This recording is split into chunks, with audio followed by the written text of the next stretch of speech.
As our name suggests, Propercorn, our tagline is done properly, and it's something that it's an approach that runs right through the heart of business. So from a product perspective, done properly is all about quality. Every element of the product, from the corn being GM-free, gluten-free, every aspect is incredibly well considered. All the recipes we make from scratch. We are really diligent in sourcing all the different kind of aspects of the product and taking real care. So done properly is a product truth, but it actually extends beyond that to our approach as a business. And in its simplest form, it really means everything as good as it can possibly be. So from our cardboard boxes, which are illustrated cases, to the way that we approach meetings with positivity and energy, it's an approach that every single member of the team and everything that we produce, every bit of output of the business stands for.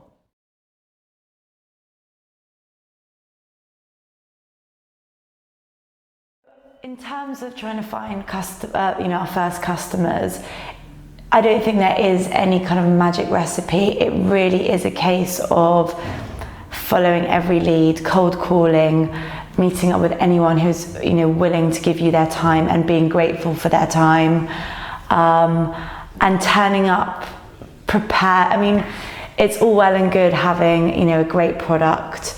We'd spent a huge amount of time perfecting the packaging and all the rest of it, but you have to have the back end sorted as well. So we didn't just turn up with, try our product, doesn't it taste great? We'd love you to sell it.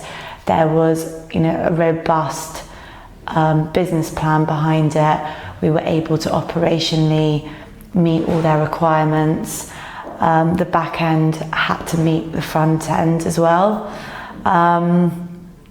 And I think, our first customer was Google HQ. So I had a friend who worked at Google at the time, and their offices are amazing. They kind of basically give you every type of food you could possibly want, and have a sushi bar and a rotisserie and God knows what else. And they free issue all their snacks. And we just, it's invariably the kind of the vicious circle that most people face when launching a product, in that you need a big order to satisfy your minimum order quantities from a manufacturing point of view, but you also need to be able to demonstrate some sales data for people to want to give you that big order. And we met with the head chef at Google HQ, and he absolutely loved the idea, and was just willing to kind of take a bit of a punt and place like a really healthy first order. And out of 48 snacks that they were free issuing at the time, Propercorn very quickly was the fastest moving, which was an amazing stat to then be able to kind of tout around to the rest of the industry. And off the back of that, we got some really keen interest. And within our first 3 months, we got Waitrose. Within our first year, we got Tesco's. And I think one of the things that we're really proud of, and can still sort of demonstrate today, is that you can see us in the major multiples, in the meal deals, but you can also find us in, Harvey Nichols or Selfridges, members clubs, whatever it may be. And I think it's really important that we can demonstrate both as a brand.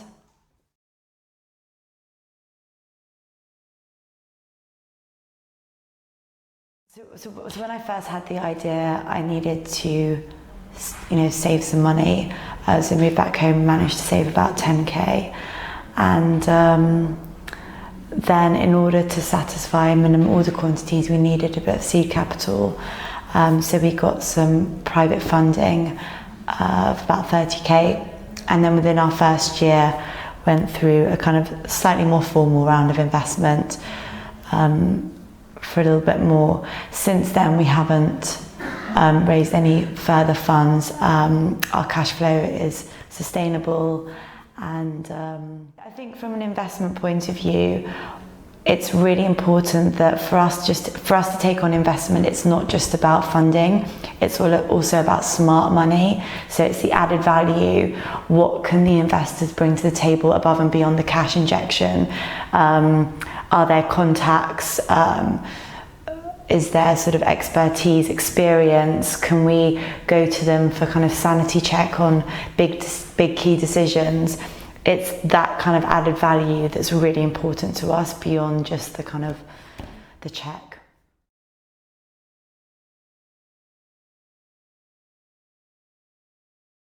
So working with your best friend, I think, you're always advised against, working with friends or family. And it was something that actually both myself and Ryan were wary of, because we have such a great friendship and we didn't want to kind of compromise that in any way.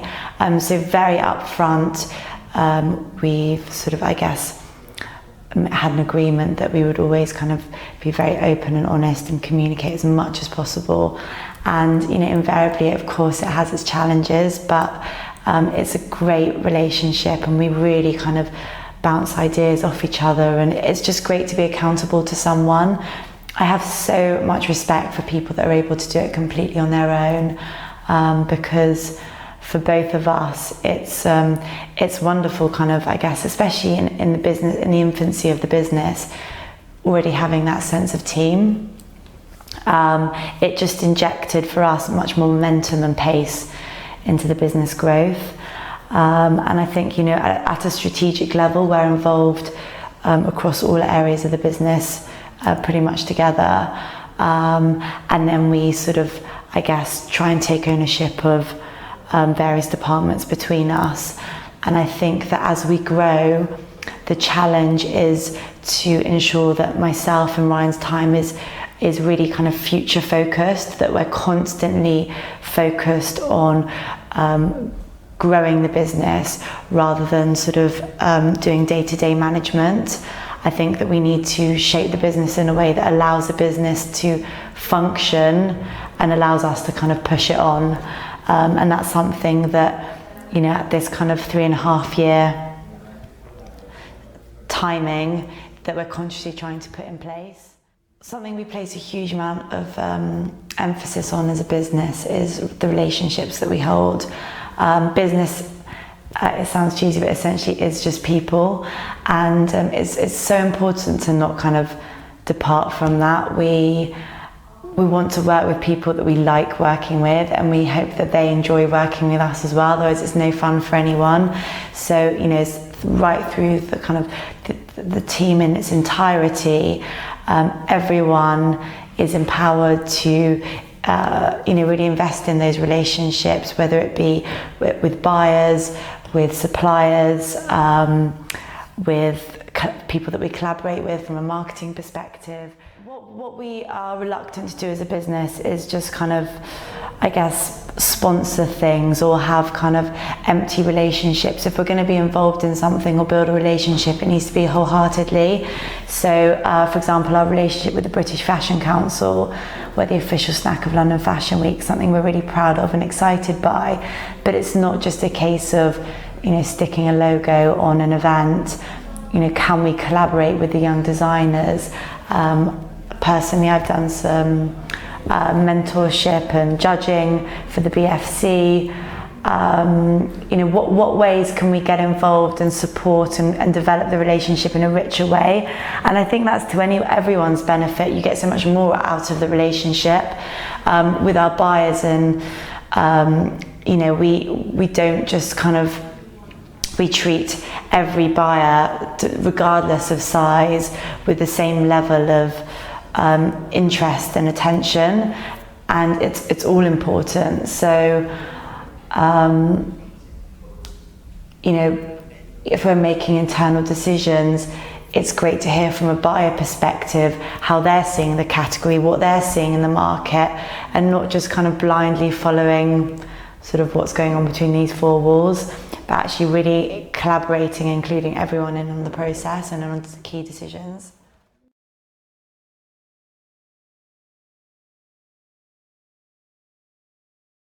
Inevitably, there's always going to be obstacles and mistakes, and things don't go according to plan. I mean, I remember right at the beginning, we really naively kind of didn't quite grasp the idea of shelf life. So obviously we knew about shelf life, but we didn't realise that shops require a minimum level of shelf life when they receive the product into their depots, essentially.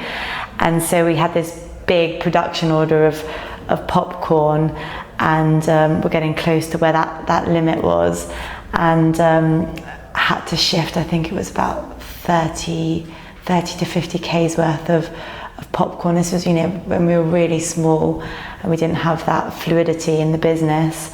And, essentially it was myself and Ryan and Alex kind of on the phone, just cold calling, trying to shift as much as we can. And it was a great lesson, and, it was all hands on deck, and we managed to get rid of it, but we never made that mistake again.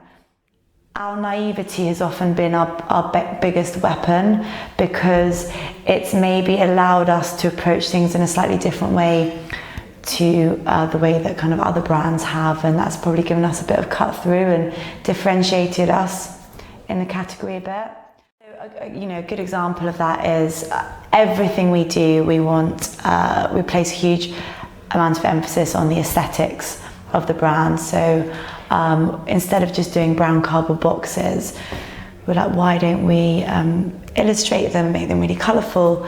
And it wasn't just for creative sake, or it wasn't just for the sake of creativity. Actually, our creativity sits right at the heart of our business strategy. So our compliancy in store shot up overnight as a result of the bright coloured boxes, because the guy who is in the stock room loading the shelves is far less likely to forget about our boxes when surrounded by, brown cardboard boxes.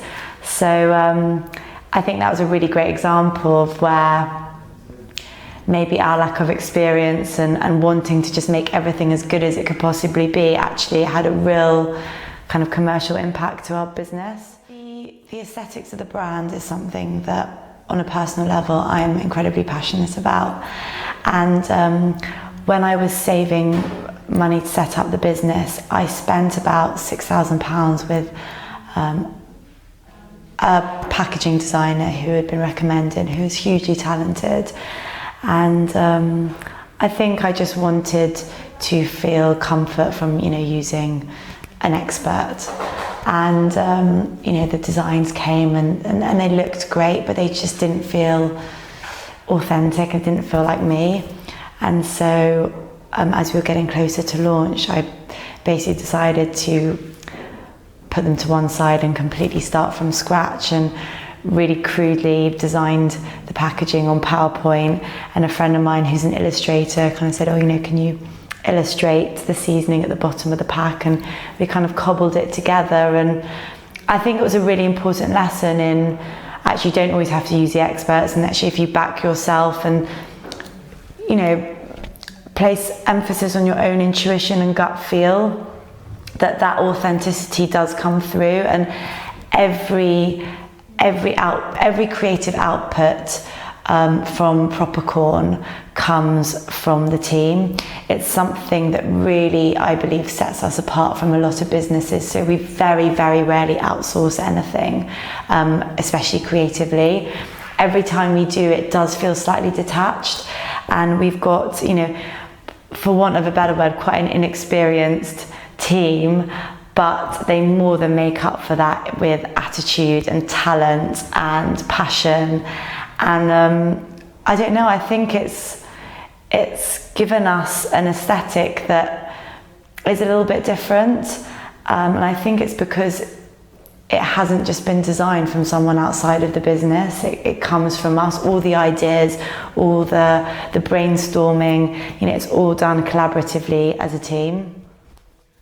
Something that I always think about is execution over idea. I think there's so many amazing ideas out there, and even on a personal level, I have new ideas every day. I wish I had time to kind of pursue more of them, but it's all about the execution. I think there are so many ideas that would work, but just don't, because people don't execute them in the right way. And I would even go as far as to say success is 90% execution and 10% idea. It's all about being able to actually realize the goals.